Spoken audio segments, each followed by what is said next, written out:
This morning I watched Encanto for the second time and I took copious notes of every good and bad thing I saw in Encanto. And in this video, I'm going to point out some messages that I feel like can be very dangerous, especially for young children. Now, just a quick disclaimer that overall, I actually loved Encanto. So I'm planning on publishing a couple other videos where I point out everything I love about Encanto.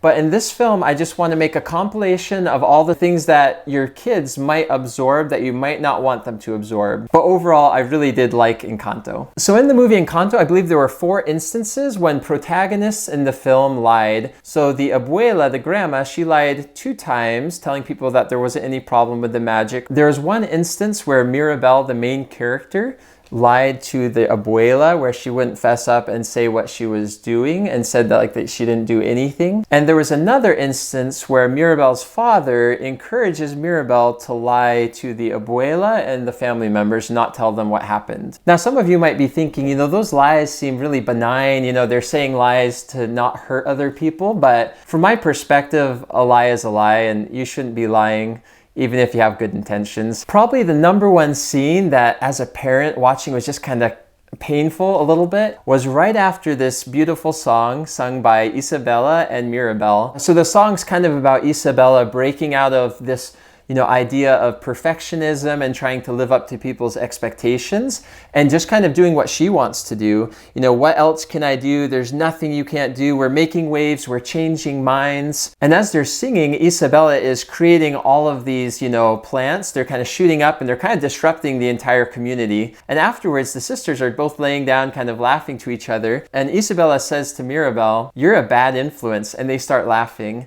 And just as a parent, the idea of normalizing it and making it cool for you to have a friend who's a bad influence on you that kind of encourages you to go against your parents or against tradition, I could see how that message could be dangerous for children. Another thing that's kind of interesting, and this is common to a lot of Disney films, it's not, a child coming to terms with the wisdom of their elders. It's more like a child being right. And at the end of the film, the elders, the parents and the grandparents realize that they were wrong. While, parents definitely aren't perfect, I think it's a dangerous teaching to give to children. It almost feels like a lot of the writers behind Disney films have this belief that the older generation is not enlightened and is stubborn and has a lot of incorrect beliefs and traditions.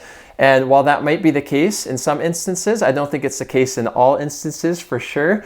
And I think the younger generations have some things to learn from the older generations. And I think the idea of showing insights and happiness and freedom being on the other side of obedience, where you have to disobey and break rules and lie to your family in order to find freedom, I think that's just kind of a little bit, twisted. That said, I will say in Encanto, there was a lot of positive obedient behavior being modeled. I mean, Luisa, she was carrying all these burdens, and they were working together and they were doing it with a smile. And, Mirabel, she's an incredible example of being kind and genuine and loving for like 99% of the film, just about. So there's a lot of positive messages to offset some of the negative, kind of more subtle messages. One thing that is wonderful about Encanto is you don't have any problems with like immodesty or sexuality. The characters in the film are exceptionally modest.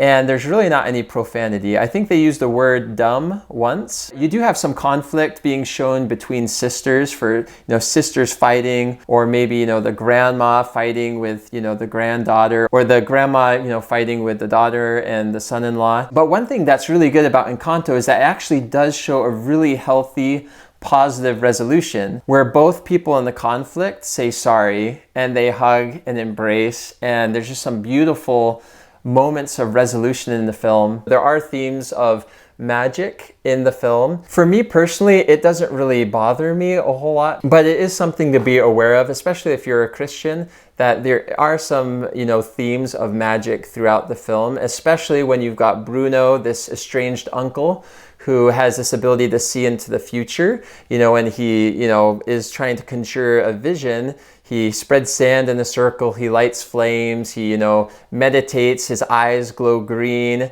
There's a couple parts in the film where, it seems a little bit creepy, not super creepy, but it could be a little creepy for little children. One thing that was really nice in Encanto is that you have these positive relationships being showed between husband and wife. In fact, I was very impressed by how many times it showed really positive behaviors between a married husband and wife. There was one part in the song La Familia Madrigal, it's a really upbeat, super fun song, but there's one part where they talk about two guys fell in love, and then there's a pause, and then they say with the Familia Madrigal. So the way it's presented in the music video is almost as if these two married men fell in love with each other.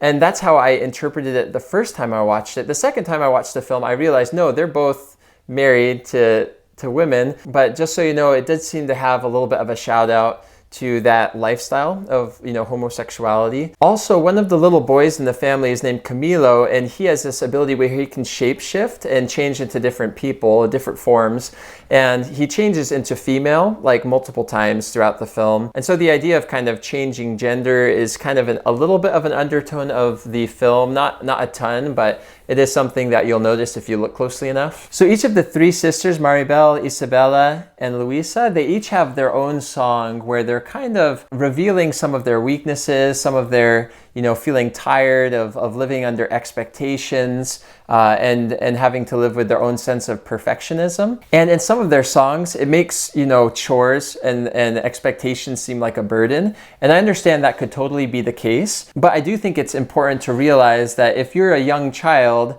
watching a music video where someone's showing chores as a burden, that would be very easy to kind of want to internalize that and accept that message. It is good to be empathetic to people who are overly perfectionistic, and I don't think that's a healthy lifestyle to be overly perfectionistic. But by the same token, kids these days have a lot of messages encouraging them to rebel. One thing I absolutely love in Encanto is how many times they use the word blessing. They talk about how they're blessed and how they should use their blessings to serve and help their community and their family.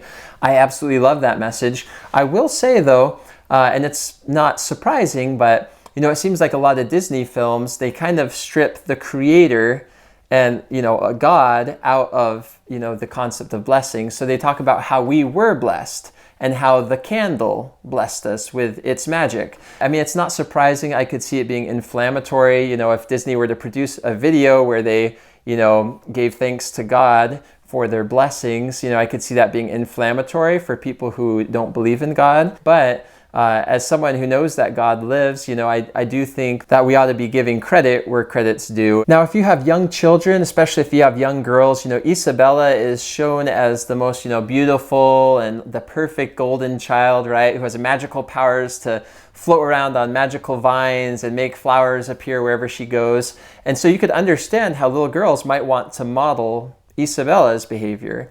That said, Isabela models probably the worst behavior of everyone in the film, where she has this kind of arrogant, selfish, unkind behavior towards her siblings. And so that's something that it'd be very easy for a child to see that behavior being modeled and then to replicate that behavior in their own family with their siblings. At the end of the film, it is wonderful to see that Mirabel and Isabela have a wonderful resolution. But, for most of the film, there's this kind of tension between siblings. And I found that sometimes children take away messages that aren't the actual main message of the film, but are little messages and demonstrations of bad behavior throughout the film. So while Mirabel's talking with Luisa, Luisa encourages Mirabel to go into Bruno's tower. It does show, someone disobeying their family and hiding from her grandma, and then sneaking and breaking the family rule to visit a forbidden place where she almost dies. And so this is a message that I feel like wouldn't be harmful for adults, but when children see enough films that are showing other people breaking family rules or running away from their house or climbing on top of their roof, those could be potentially dangerous behaviors that you wouldn't want your kids to model. I feel like the things that are probably the most concerning for some of the parents who watch this film are presented in the three main songs that the three main sisters sing in this movie. The songs are extremely catchy and very well done. I mean, very allegorical. very visually beautiful how they were presented, and have some very positive messages, but there are some kind of undertones of, you know, kind of woke culture. I personally feel like Encanto has a ton of really strong positive messages, but while watching Encanto with your family, you might consider talking with your children before or after the film to help them internalize some of the messaging of the film in a positive way. Thanks for watching this video. If it was helpful, give it a thumbs up, subscribe, and we'll see you next time.